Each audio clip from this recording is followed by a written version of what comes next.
Bonjour. Bonjour, je m'appelle Suzanne et je suis honorée d'être ici parmi vous. Merci, je suis petite, je suis courte, hein. Donc je ne voulais pas prendre celui qui est haut. Merci, Pasteur Lucas. Ça fait à peu près, j'ai calculé hier, ça fait à peu près 13 ans que j'ai côtoyé Pasteur Luc et ma sœur Linda. La première chose qui m'a frappée quand je l'ai côtoyé, parce qu'on allait à l'autre église où il était avant la petite, je me souviens plus où elle était. Louisiane. Voilà. Et puis la chose que Saint-Esprit m'a révélée sur eux, c'était hommes et femmes qui sont humbles et qui sont fidèles au royaume de Dieu et à leur appel et à leur brebis. Et une autre chose, malgré qu'ils vivent des choses difficiles dans leur vie, ils sont toujours souriants. Ça, c'est une autre chose que Saint-Esprit m'a dit. Ils sont transparents, mais aussi ils sont courageux. Donc, je veux tout simplement vous honorer, Pasteur Luc, et ma sœur Linda, que vous êtes merveilleux, que vous avez été fidèles aux tâches que Dieu vous a données et toutes ces années. Et je vous honore et je vous aime, je vous apprécie énormément.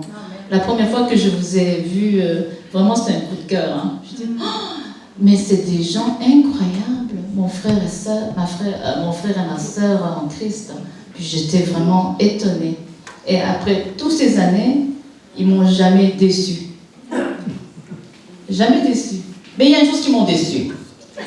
Il y a une chose hier soir, parce que Pasteur Luc m'a demandé, Suzanne, viens porter ton témoignage. Alors je dis, moi, d'habitude, un petit témoignage de 10 minutes, maximum 15 ans.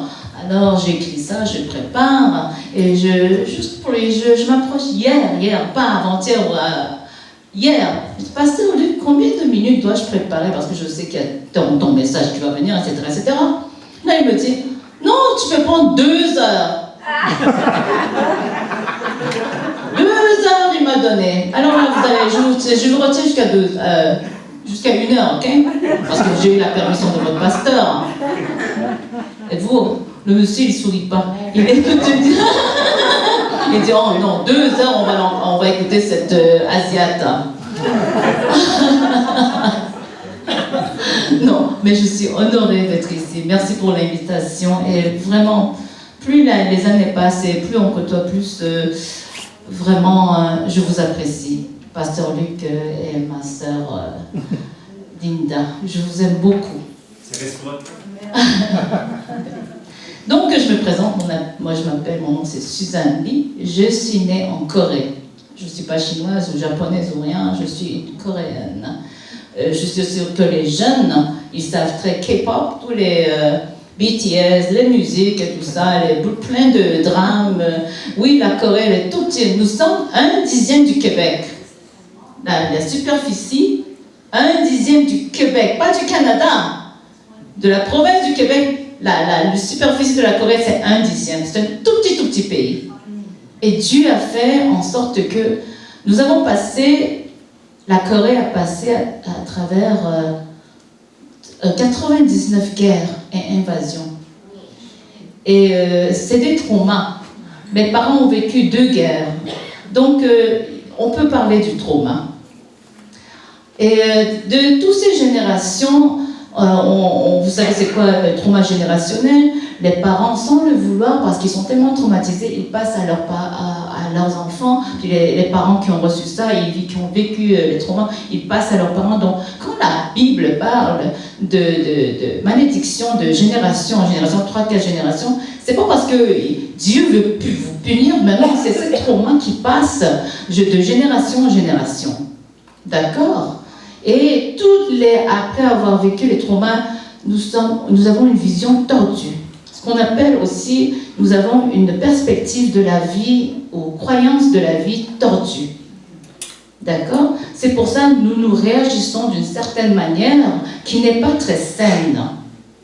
Et donc, je viens de ce background. Donc, un jour, quand j'avais 5 ans, mes parents ont décidé qu'ils allaient quitter la Corée. Alors, tout petit monde, ils m'ont emmené avec ma sœur ici au Canada. À Montréal, ils se sont installés, très, très francophones. Mes parents qui n'ont jamais entendu parler du français. Là, il fallait que mon père retourne aux études pour refaire ses diplômes en français. Donc, il est retourné à l'université en français. Il pleurait, je l'ai vu, cet homme pleurait, parce qu'il ne savait pas, il fallait qu'il fasse ses diplômes en français pour qu'il puisse travailler ici.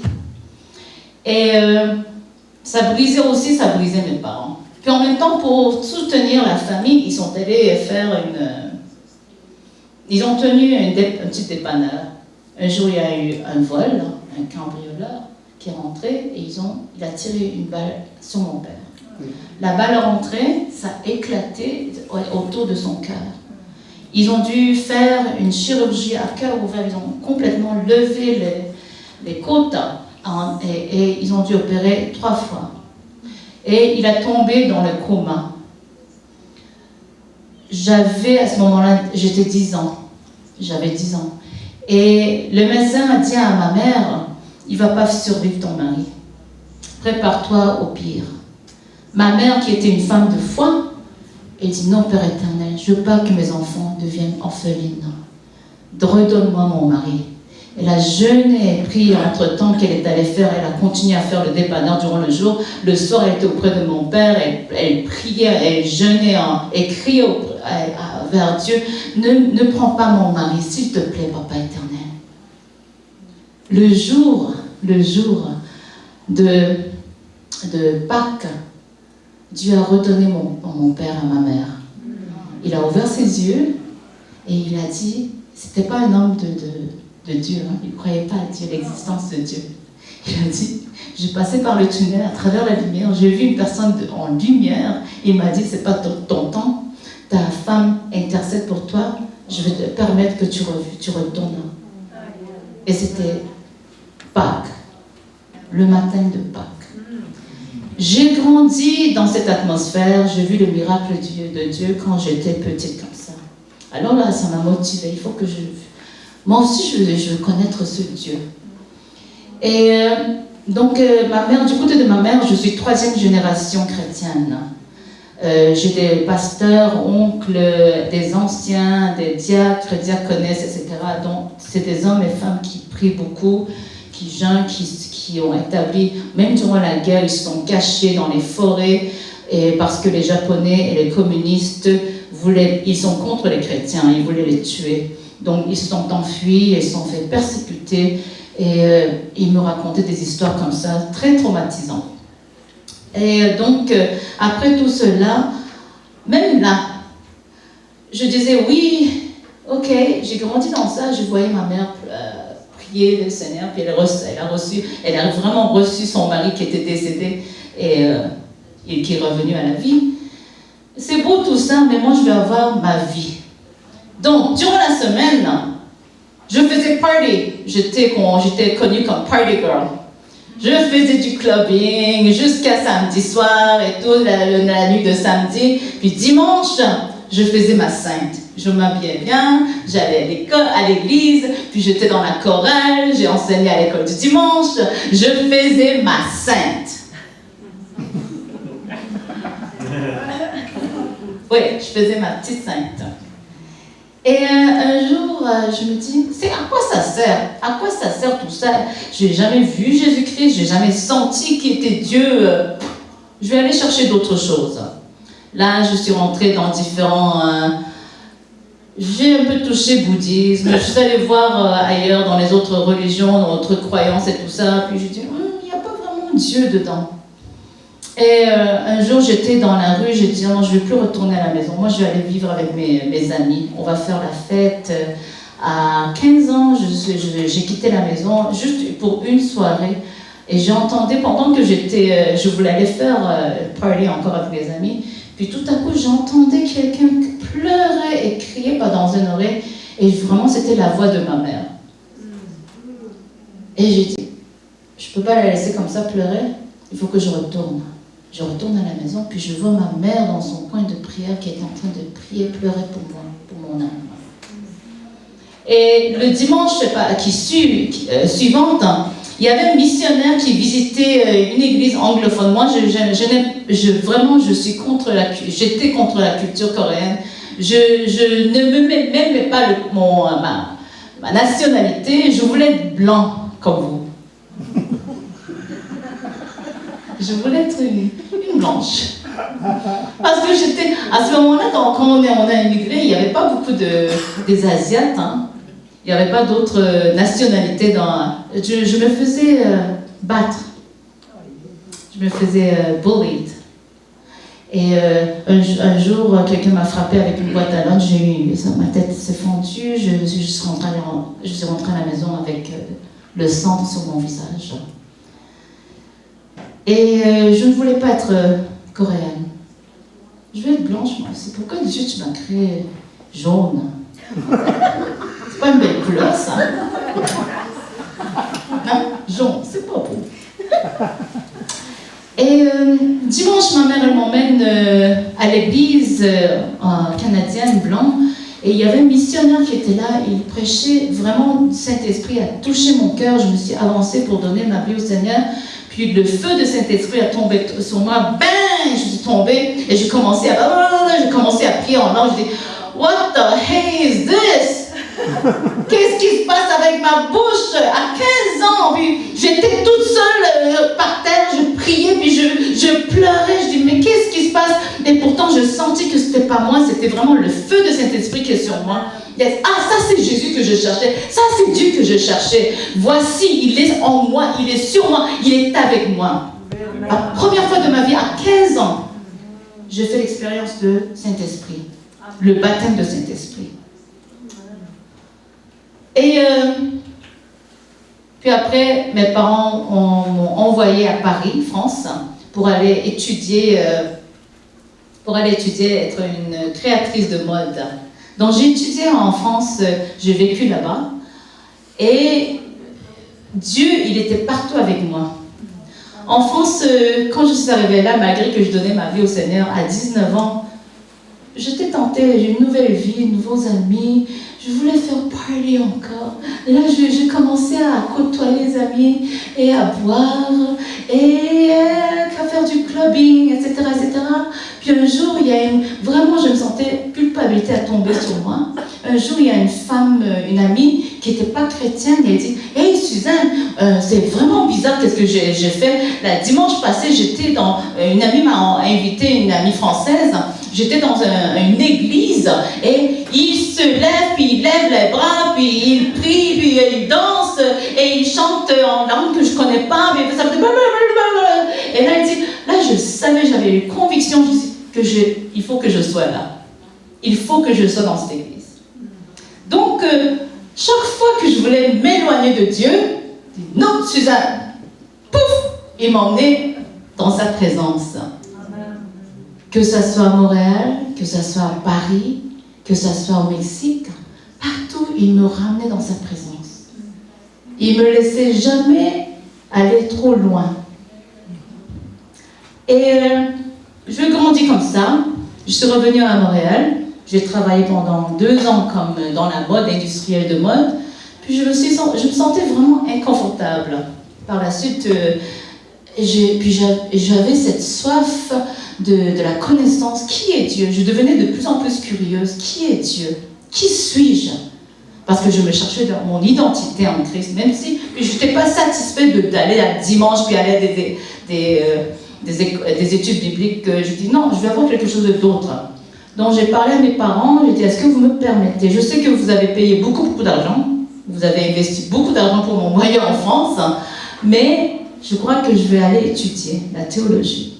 Ils m'ont dit oui, donc j'ai retourné à l'université. Sauf que, je n'étais pas une bonne étudiante.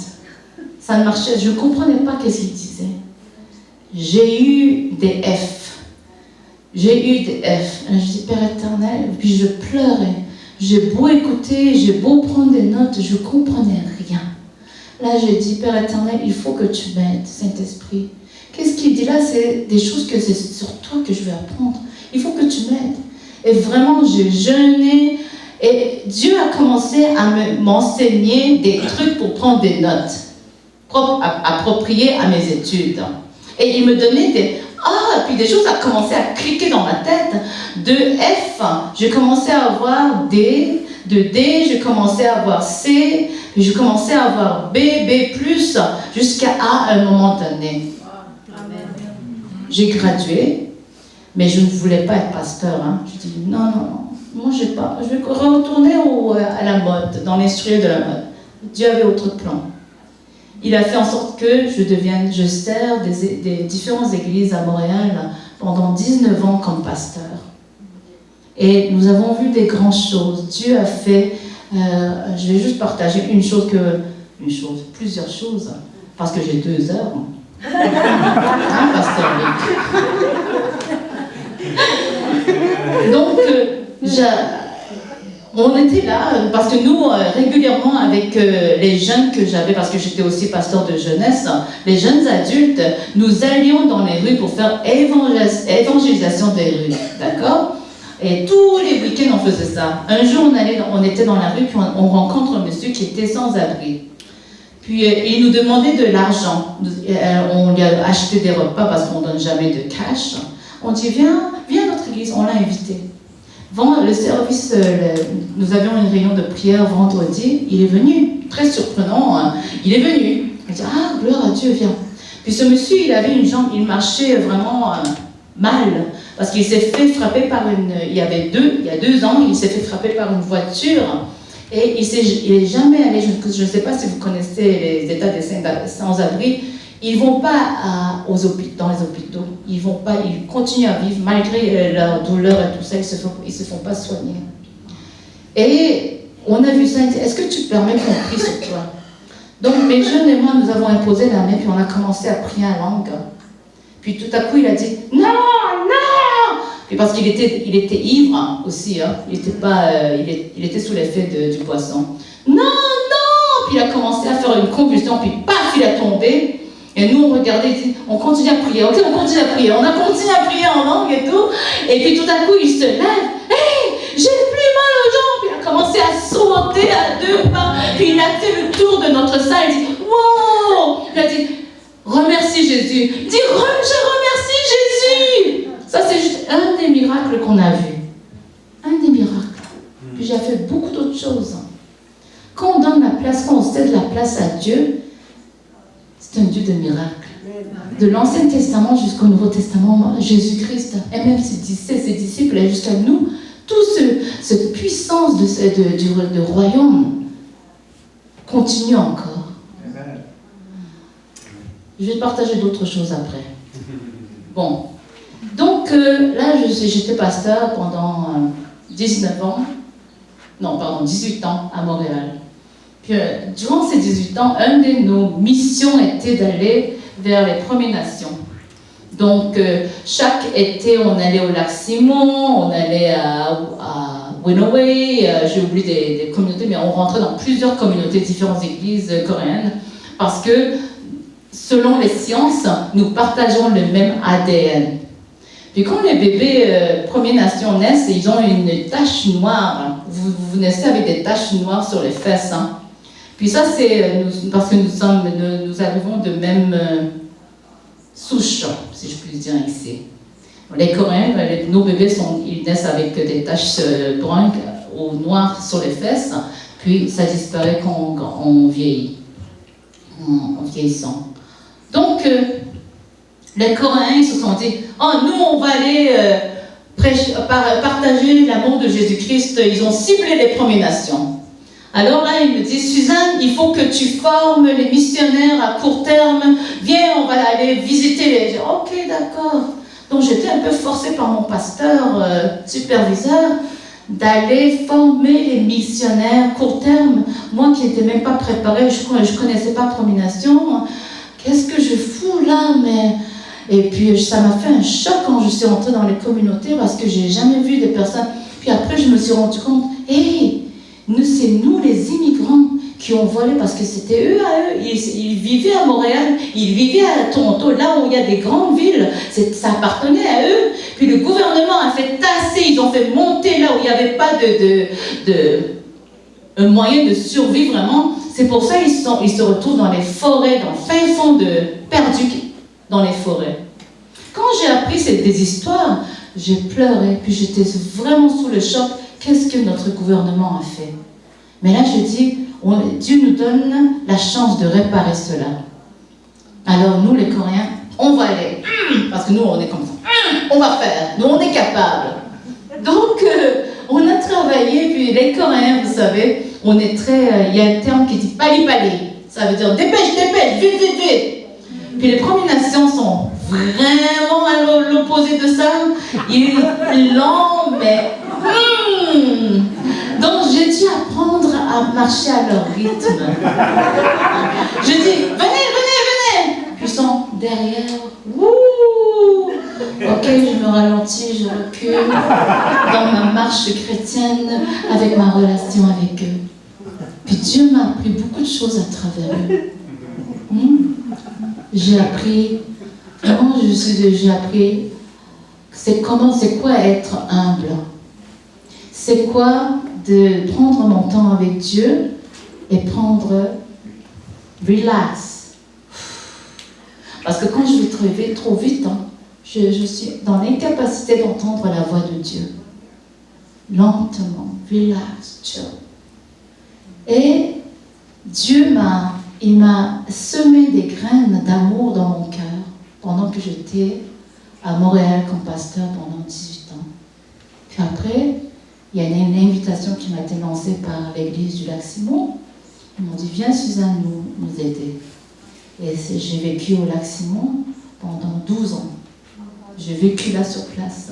Mais à cause de manque d'habitation, j'ai dû repartir là. Ces jours-ci, je suis à Montréal, je fais le voyage aller-retour de temps en temps et je viens partager avec l'église et notre leader Papa Howard et Maman Lisa. Je vais les encourager et les autres chrétiens du Lac-Simon. C'est à peu près ça, en grosso modo, mon témoignage. Maintenant, on va rentrer dans un autre niveau de mon témoignage. Êtes-vous avec moi? Yeah. Est-ce que je vous ai perdu quelque part? Est-ce que je vais trop vite puis vous êtes là-bas? Est-ce que je recule encore? Tout le monde est avec moi? Yeah. Amen. Amen. Pouvez-vous dire Jéhovah Shammah? Jéhovah Shammah. Encore une fois. Jéhovah Shammah. Encore une fois. Jéhovah Shammah. Encore une fois. Jéhovah Shammah. Ce mot veut dire éternel est là. Éternel est là. C'est quoi le mot? Jéhovah Shammah. Éternel est ici. Éternel est chez toi quand tu retournes chez toi. Éternel est là quand tu vas dans le marché. Éternel est là dans ton lieu de travail. Éternel est là quand tu fais partout où tu vas, il t'accompagne. Jéhovah Shammah. C'est très important de connaître les noms. Parce que depuis que je connais, vraiment j'ai donné ma vie au Seigneur, Dieu me révèle son caractère à travers son nom. Puis il me donne des guérisons, des délivrances à travers son nom. Donc, la raison que j'ouvre avec ce nom, Jéhovah Shammah, en tant que missionnaire, et Dieu m'appelle dans différents pays. Un jour, j'étais à Philippines. Et puis, je confesse devant vous, je suis un peu maniaque de la propreté et d'hygiène. Et quand le pasteur là-bas m'a invité, je ne savais pas à quoi m'attendre. Parce que d'habitude, on voit des belles photos de Philippines avec des plages de sable blanche à n'en pas finir. Tu vois des palmiers, des gens qui se promènent avec des belles robes. Je dis, ouh, je vais aller à Philippines. Ouais. Dieu a tendance à nous donner des grandes surprises. J'arrive là, le pasteur dit, viens Suzanne, je t'emmène dans un village où les lépreux vivent. Je ne sais pas si vous connaissez, même dans la Bible, c'était mentionné, les virus de lèpre, ça attaque les nerfs. Il y a un médecin, j'ai entendu quelque part, c'est qui? Est-ce que la lèpre, c'est ça les nerfs, hein? C'est ça. Et après, il perd la sensation des bouts, des membres. Et après, ça commence à tomber. Les gens que j'ai rencontrés n'avaient pas de doigts, n'avaient pas de nez, n'avaient pas d'oreilles, n'avaient pas d'orteils. C'est pas... Et c'est transmissible facilement. Donc, quand Dieu, j'étais là, dans quelle manière de propreté et d'hygiène, je dis, Père éternel, qu'est-ce que je vais faire? Je ne veux pas les insulter, je ne veux pas les approcher. Mais Dieu, dans sa grâce, m'a mis son amour en moi. Ma crainte et ma peur étaient couverts par l'amour surnaturel de Papa éternel. J'ai pu donner des câlins. J'ai pu me mettre à genoux devant ces gens. Et j'ai dit, Dieu t'aime. Jésus t'aime. Beaucoup parmi eux ont donné leur vie à Jésus parce qu'ils ont vu, pas à cause que Suzanne, elle est une femme de compassion, non, mais ils ont vu Jésus-Christ à travers moi parce que je me suis agenouillée, quand je donnais des câlins, quand je les ai embrassés, ils ont vu, ils ont ressenti de l'amour de Dieu. Amen. Est-ce que c'est Suzanne qui a fait? Non. Jéhovah Shammah. Il était là avec moi dans le village de l'Aigle. Jéhovah Shammah. Quand j'étais en Afrique, à Sénégal précisément, on arrive dans un village et c'était un village comme d'autres, c'était des musulmans. Et j'arrive là, puis il y avait beaucoup de malades parce qu'il n'y avait pas un hôpital qui était proche de ce village et beaucoup se sont avancés pour qu'on prie et tout ça. Et tout à coup, le monsieur, le chef de ce village, il vient me voir. « madame, prie pour mon fils parce qu'il est en prison. » Puis tout à coup, Saint-Esprit me révèle, il me dit, « La raison qui est violent, ton fils, il est en prison, c'est parce que tu l'as battu. » Puis il m'a montré l'image. Quand son fils est tombé, il donnait des coups de pied à son fils, il battait avec des coups de bâton. Saint-Esprit me dit, « La raison qu'il est violent comme ça aujourd'hui, parce que tu l'as traité comme un chien. » Alors là, je me dis, qu'est-ce que je veux que je fasse avec cette information de Saint-Esprit? Il me dit, dis-lui. Non, je vais me faire lapider. Je ne vais pas sortir de ce village et tout ce que tu veux. Bon, je vais mourir comme Stéphane, comme Étienne. Ils vont me tuer. C'est le chef du village musulman. Oh, Père éternel, qu'est-ce que je... Tu es sûr que je dois faire ça? Il me dit oui. Amen. Je me suis mis à genoux devant lui. Puis pour l'honorer, j'ai dit, Papa chef, est-ce que je peux être franche avec toi? Qu'est-ce que Dieu m'a mis sur mon cœur? Il a dit, oui, dis. Là, moi, j'ai pris ses deux mains au cas où il me giflerait. Ouais. D'un coup, qui me gifle. J'ai pris ses deux mains et j'ai dit ce que Dieu m'a révélé. La raison que ton fils est en prison, puis il est violent comme ça, c'est parce que tu l'as battu. Et ce monsieur qui avait un visage dur, tout à coup, c'est comme... Ça a tout fondu. Il a commencé à pleurer comme un bébé. Puis il a admis, oui, c'est vrai. Oui, c'est vrai. Et j'ai dit, Dieu, il avait les yeux sur toi. Même quand tu ne le connaissais pas, Dieu avait ses yeux sur toi. Il sait qu'est-ce qui se passe dans ton cœur. Il sait qu'est-ce qu'on a fait dans le passé. Jésus t'aime et il veut changer ta relation avec ton fils. Veux-tu faire ça? Ce jour, il a dit oui. J'ai dit, va visiter ton fils en prison, puis dis-lui que tu l'aimes et demande-lui pardon. Ça, c'est quelque chose de très difficile à faire, mais il faut le faire. Jéhovah Shammah. Est-ce que c'est Suzanne qui a fait? Non. Dieu était dans ce village à Sénégal, fait fond perdu dans les bush, dans les forêts, et il était là. Jéhovah Shammah. Il était là. Il a regardé qu'est-ce que ce chef a fait et il m'a révélé pour que ce chef se détourne de sa mauvaise voie. C'est pas Suzanne, c'est qui? C'est qui? Shammah. Amen. J'étais en Corée et une diaconesse qui est très dévouée à Jésus-Christ, elle est venue me voir. Elle dit, hey, Suzanne, prie pour moi. J'ai la douleur ici. Vraiment, j'étais dans un accident de voiture. Ça me fait mal. Je ne peux pas utiliser. Ok, on va prier. Je priais au nom de Jésus-Christ. Tout à coup, elle dit, oh, la douleur est partie ici. Puis après, on a prié ici. Puis après, la douleur est partie de l'autre côté. Là, par mon expérience des années, dans la délivrance et guérison, je sais quand ça se déplace, la douleur déplace comme ça veut dire qu'il y a quelque chose, et démon, où l'ennemi a une emprise sur la personne. Donc je dis à cette sœur, ma sœur, on va arrêter de prier, je veux que tu retournes chez toi, je veux que tu demandes à Saint-Esprit qui je n'ai pas pardonné. Qui je n'ai pas pardonné. Ça, je ne fais pas avec toi, tu vas faire toute seule. Elle dit, ok. Le lendemain, à l'aube, elle m'appelle. Dring, dring, dring, à l'hôtel. Oh, qui m'appelle si tôt? Elle dit, Suzanne, j'ai plus mal, la douleur est partie. Oh, parce que pendant la nuit, j'ai prié, j'ai demandé à Dieu, c'est qui je peux pardonner? Et Dieu m'a dit, ton frère, parce qu'il te battait quand tu étais petit. Il te battait, mais vraiment battait. J'ai haïssé mon frère.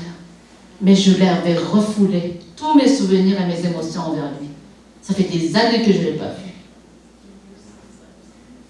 Et dès que j'ai pardonné, la douleur est partie de mon corps. Amen. Est-ce que c'est Suzanne qui a fait? Elle a fait toute seule. Qui était là avec elle? Jéhovah Shammah. Jéhovah Shammah.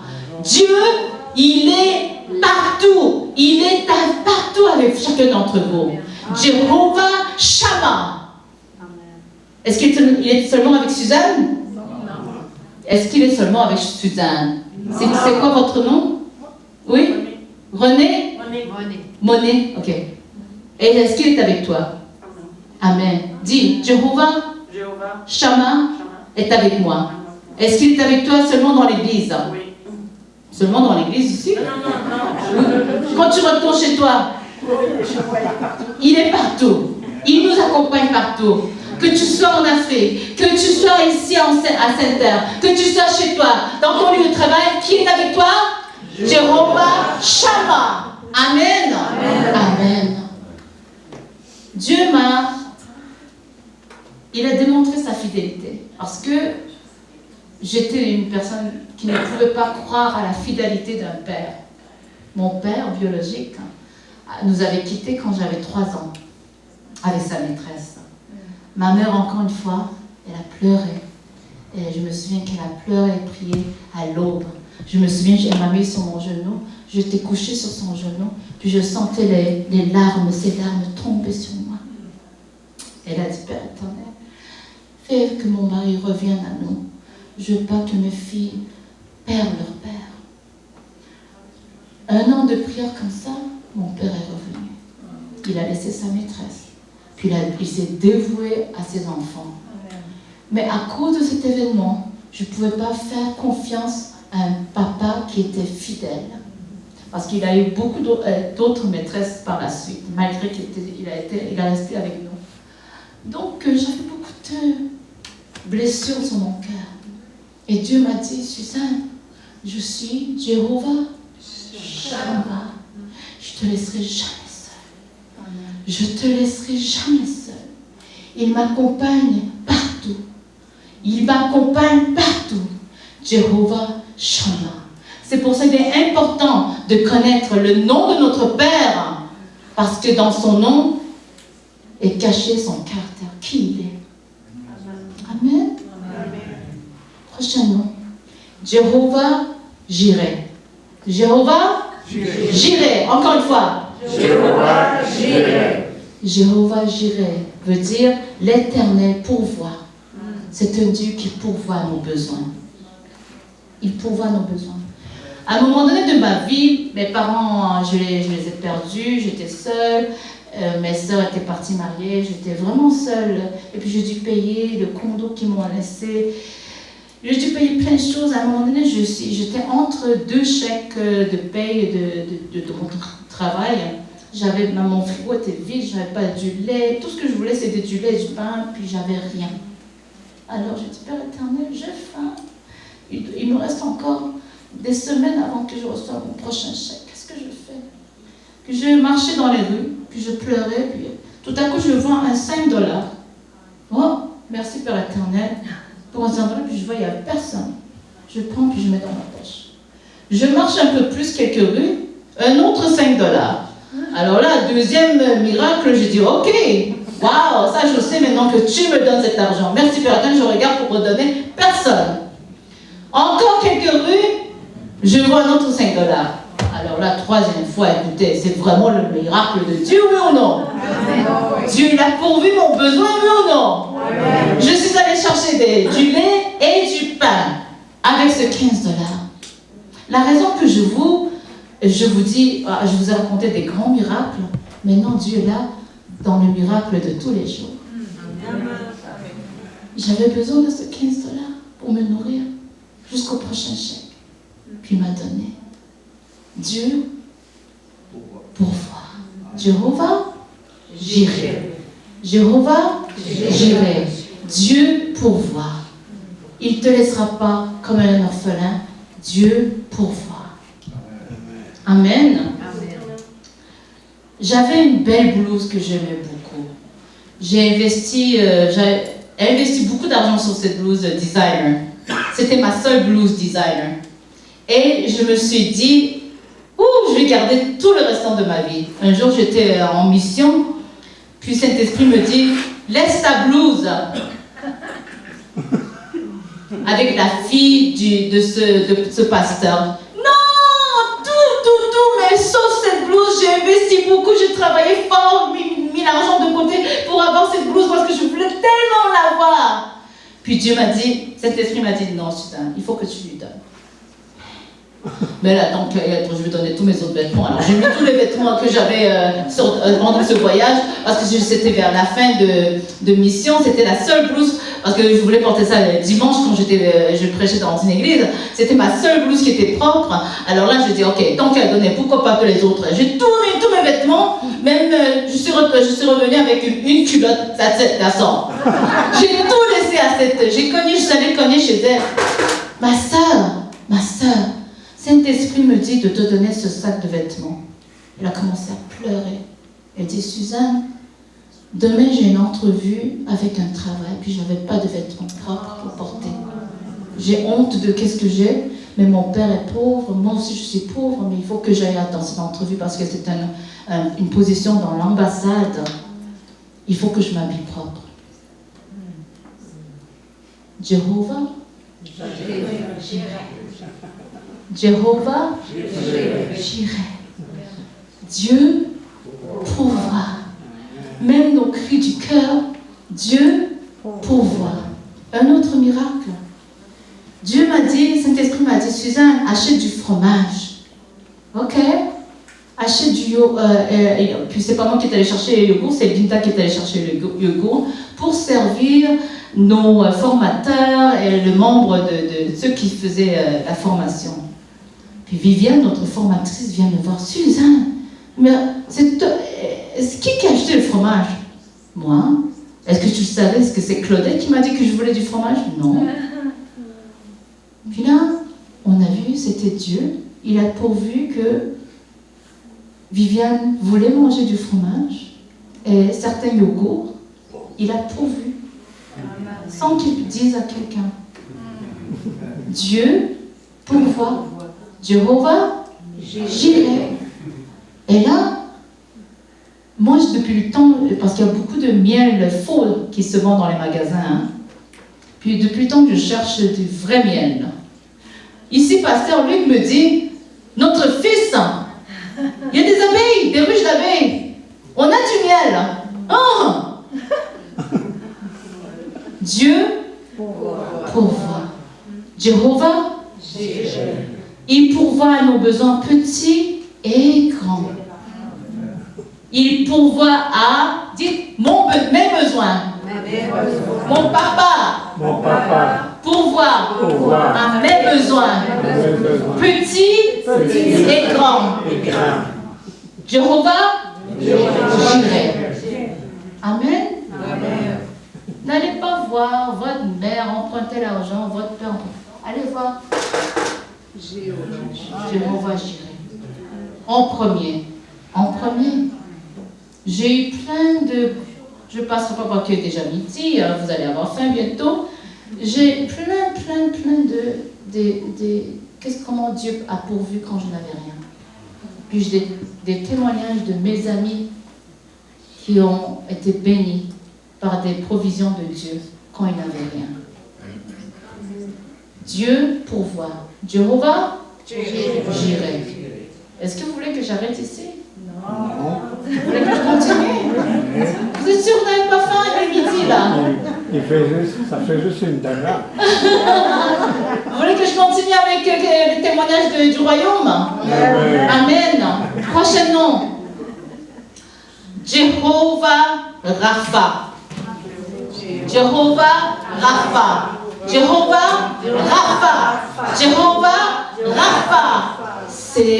Ça veut dire l'Éternel qui guérit. Ah là, j'ai des choses à vous dire. Hein.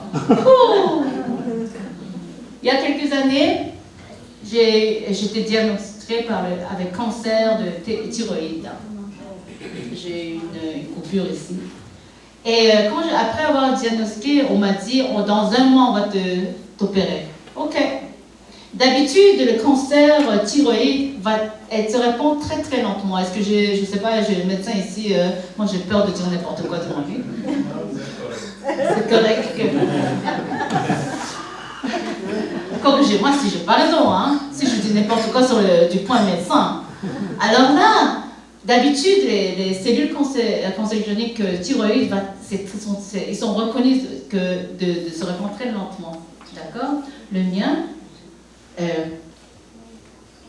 quand je me suis réveillée de mon anesthésie, mon chirurgien est venu me voir et dit, Suzanne, c'est un non-chrétien, quelqu'un t'aime beaucoup là-haut. C'est ça qu'il m'a dit. Quelqu'un t'aime beaucoup là-haut, un non-chrétien.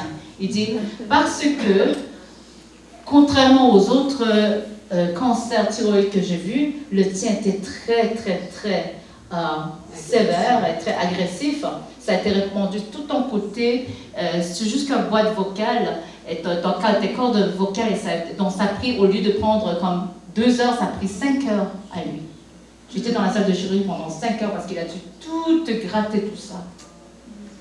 Quand je suis sortie de l'hôpital, je ne pouvais pas parler, puis le médecin m'a dit, Suzanne, je ne te garantis pas que que ta voix va revenir. Alors là, je dis, mais Père éternel, je suis pasteur. Comment je fais? Est-ce que je dois apprendre le signe sourd-muet? Qu'est-ce que je fais, Père éternel, pour aller partager ta bonne nouvelle? Là, j'étais vraiment... J'étais plus choquée par ça que choquée, surprise, vraiment...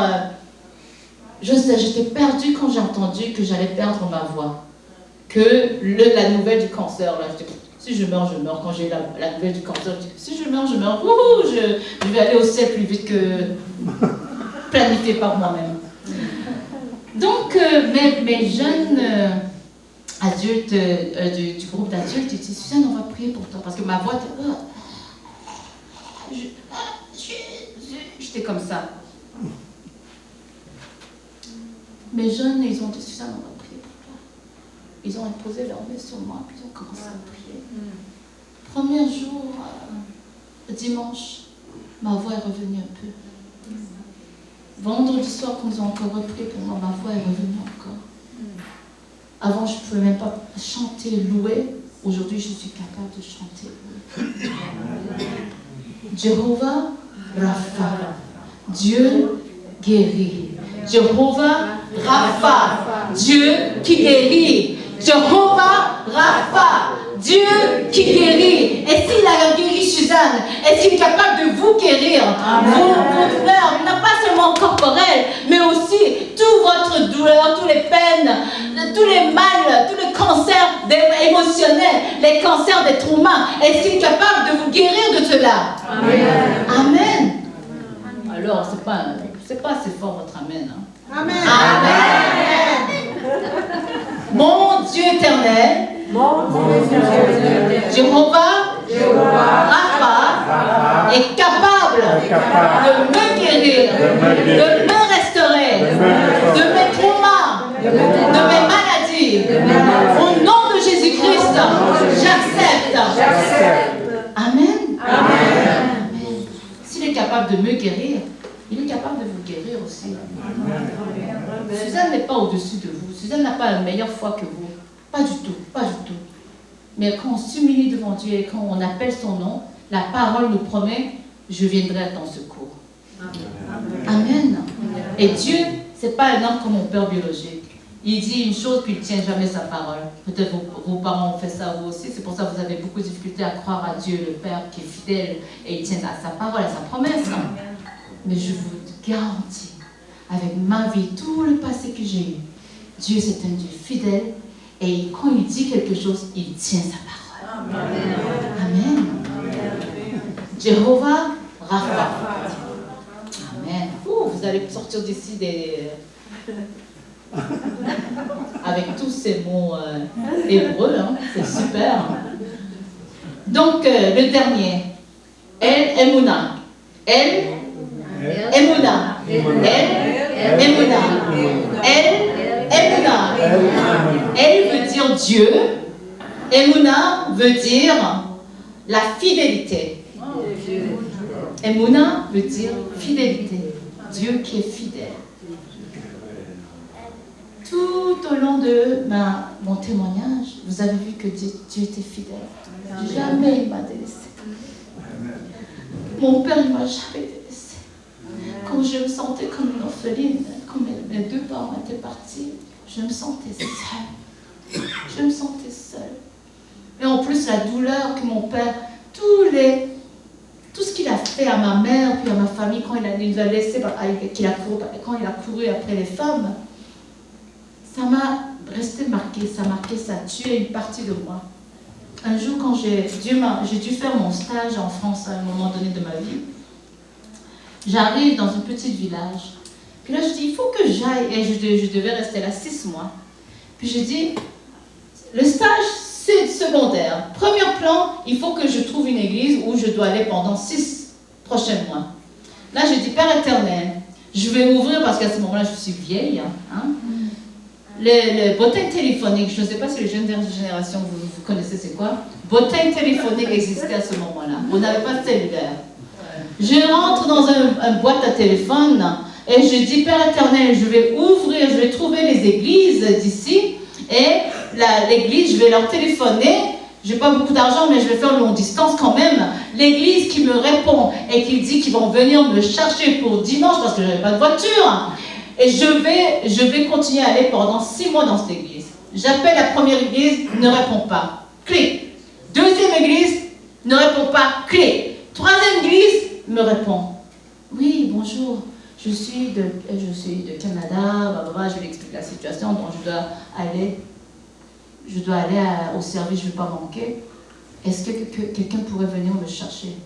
Il dit oui. Mais je ne savais pas que ça lui prendrait 2 heures de voiture. 2 heures de où elle est pour venir me chercher, 2 heures pour retourner. Mais cette dame, c'était l'épouse du pasteur. Elle venait me chercher et elle venait me reconduire. Je restais tous les week-ends là-bas avec eux. Elle me nourrissait. Et il nous faisait faire des petits voyages partout. Et après, un jour, il me dit, Suzanne, on voit que tu as beaucoup de peine, que tu as la difficulté à croire à Dieu, à son amour, à sa fidélité, parce que ton papa t'a trahi. Je ne leur ai rien dit. C'est des étrangers. Pourquoi je leur raconterais ma vie? Là, ma bouche a tombé. Oh, Dieu qui me connaît. Ok.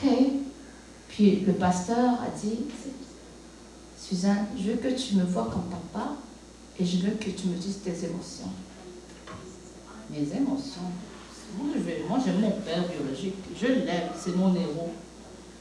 Mais quand j'ai commencé à réfléchir, à prier, j'ai commencé à pleurer. J'avais la rage contre mon père parce qu'il m'avait abandonné. Puis il a continué à faire mal à ma mère avec tous ces adultère qu'il commettait, infidélité.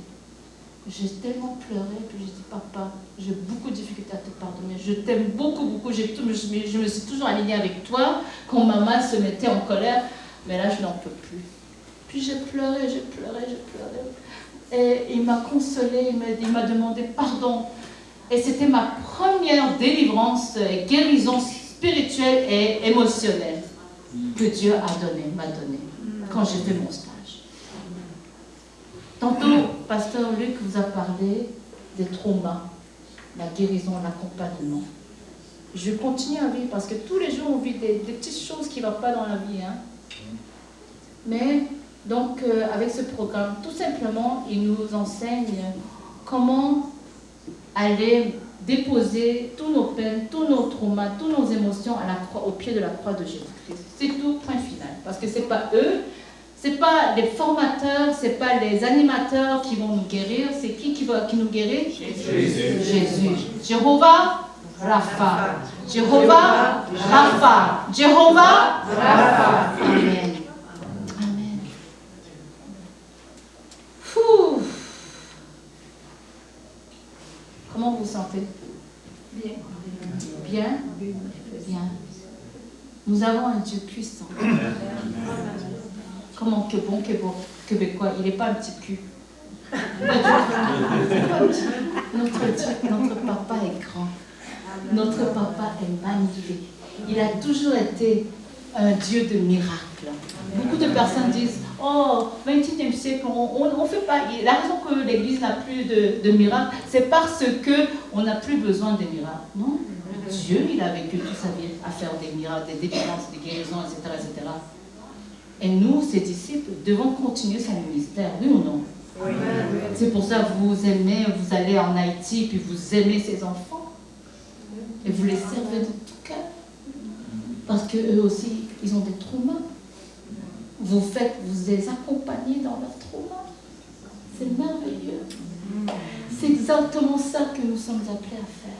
Amen. Parce qu'on a reçu des choses de notre Dieu qui pourvoit, qui guérit et qui nous restaure, qui est fidèle. Il faut que ce que nous avons reçu, il faut donner maintenant. Amen. Pas juste rester venir tous les dimanches, wouhou, gloire à Dieu, puis on regarde. C'est beau tout ça, mais là, à un moment donné, dire, ok, j'ai reçu assez, tout ce qui déborde, il faut que je partage. Je vais, puis je vais partager. C'est pour ça que nous avons besoin des missionnaires, des termes, que ce soit court terme ou long terme, nous avons besoin que chacun d'entre vous, vous preniez cette position avec tout ce que vous avez reçu. Amen. Et vous, là, vous allez, à travers vous, Dieu va manifester la guérison, les restaurations, que Dieu, qui est un Dieu qui est puissant, qui pourvoit, il va faire, il est pas, je ne suis pas spécial, c'est pas seulement à travers ma vie qu'il fait ça, mais il va faire pour chacun, à chacun d'entre vous. Amen. Amen. Est-ce que vous croyez cela ce matin? Oui, amen. Amen. Comme l'enfant jouant sur le sable, croyant qu'il peut vider la mer, je me tiens devant l'inexprimable, l'amour plus grand que l'univers. Tu es Dieu, éternel et infini. Tu es Dieu, qu'aucun mot ne peut décrire. Mais j'essayerai encore.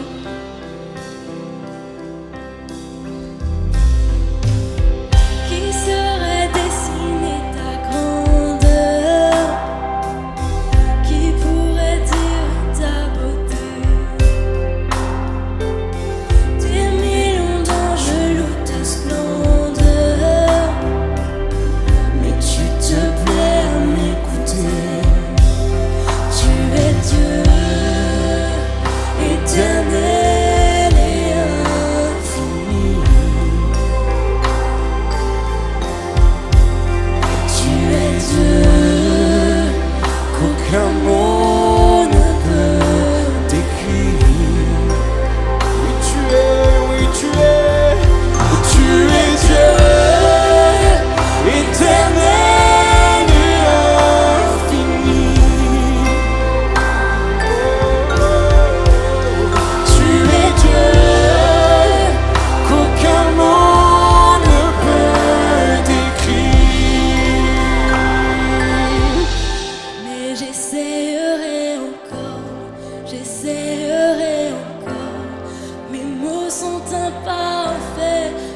te louerai encore.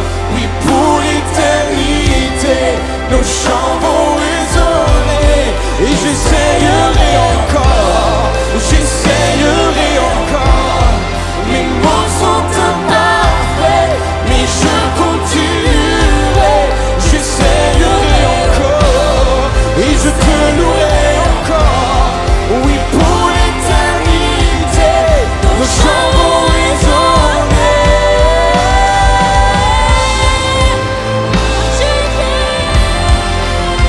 En l'honneur du roi des rois, nous te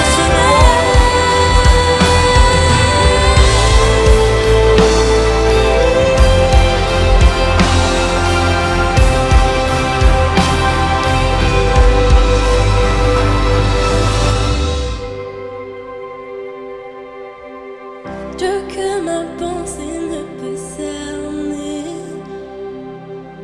mes mots s'épuisent à te saisir. Mais quand je contemple ta beauté,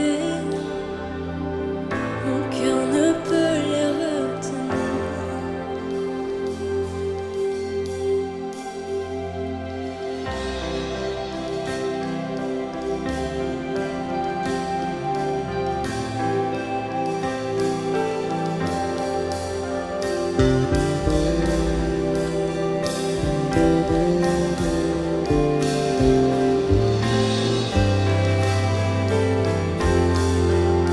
Laissons jaillir un chant en son honneur.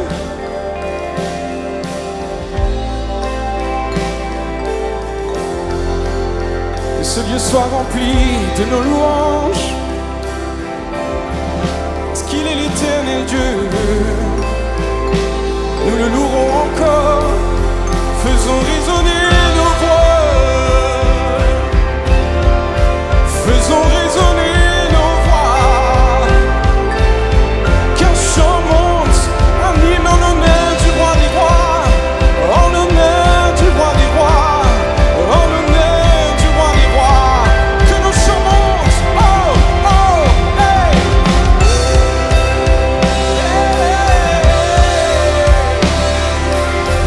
Loué soit l'Éternel, loué soit l'Éternel. Je t'adore, mon Dieu.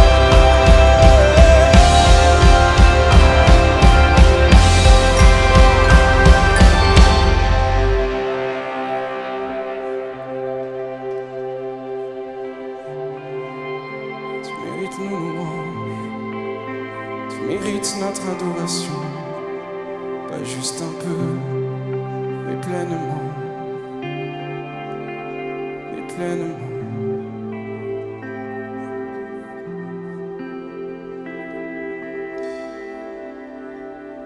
Oui, je louerai l'Éternel de tout mon cœur. Je raconterai toutes ses merveilles, je chanterai son nom. Oui, je louerai l'Éternel de tout mon cœur.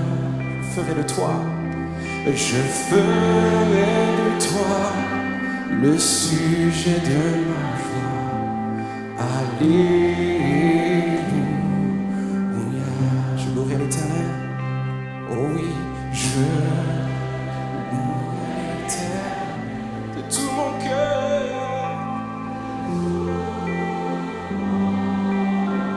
Je raconterai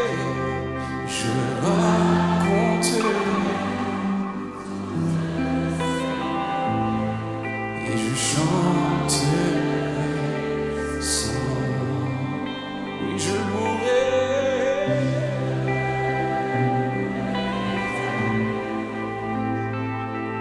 de tout mon cœur. Je ferai de toi, je ferai de toi le sujet de ma joie. Alléluia. Je ferai de toi le sujet de ma joie, Seigneur, en cet instant. Je ferai de toi le sujet de ma joie. Alléluia.